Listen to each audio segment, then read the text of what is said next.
আমাকে শপথ না পড়ানোর মধ্য দিয়ে বাংলাদেশের সংবিধানকে লঙ্ঘন করেছে, নির্বাচন কমিশনের ক্ষমতাকে তারা অসম্মান করেছে।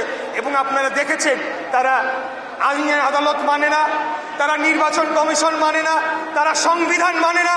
তাহলে তারা মানেটা কি?